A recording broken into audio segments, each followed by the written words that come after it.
Makay ayaw agkikitaan dagiti bantay sa Jay Mountain Province. Lusalino maimatangan ti panaglanap ti init. Kan dito lumatlang ang maimatangan pa ti ulap kadagiti taltalon sa Jaya. Ngam iti tingaray to'y manggagmo ti uli ti gangsa.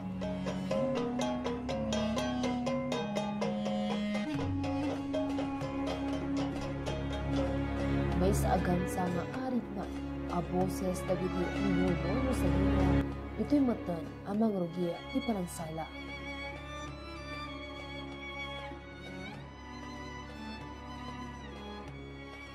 Dito iti maawagan a Bagnas.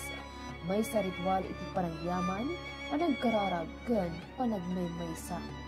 Ti Bagnas kat maysa anabayagan a ritual dagiti komunidad iti Rehiyon Cordillera, pati tila dagiti Bontok ken Tanaoy ken Ibaloy sa Jay Mountain Province.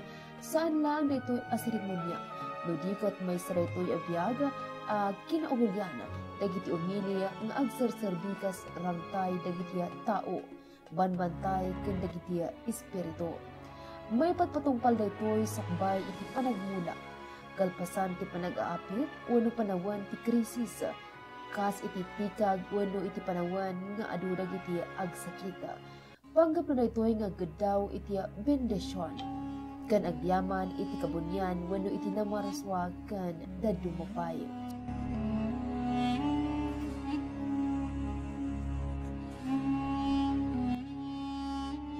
Sakbay ang mga rugitel daw apan ay patungpal iti Bagnas kat adamot tinaitudin at tungaw. Tiyal daw apan nag-inana, awan ti sarag, awan ti trabaho, Lusalino tunggal pag-angan kat ang sagsagana para iti sagrado apan nagtitipon. Sa araw mismo ng ritual, nagkakatipon ang mga mumbaki o elders sa isang sagradong lugar. Kinsa na kayo taday? Dinilingit kayo man din, ako at kapagtinganit. Hanit o may payahan, ganit abatin yun. Salaan, hanit mo jam damaya. Maghipay na ako yung mayroon mamisan. Na tinatawag na patpatayan o sadap ay lugar ng pulong. Dito ginaganap ang alay ng manok o baboy. Sa bawat patak ng dugo sa lupa, ibinubulong ang panalangin para sa mabuting ani, kalusugan at proteksyon laban sa masamang espiritu. Sumasabay ang buong baryo sa saliw ng gangsa habang ang kalalakihan at kababaihan ay sumasayaw sa gitna ng bilog. Walang entablado kung saan ang entablado ay ang lupa, ang audience ay ang mga ninuno. Ang bawat indak, isang dasala.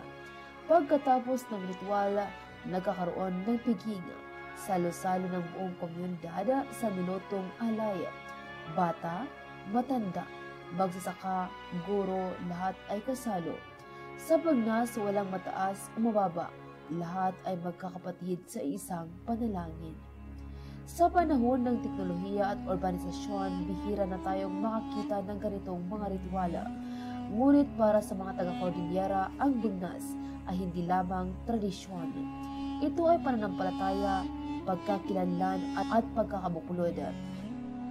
Ipinapasa ito mula henerasyon sa henerasyon.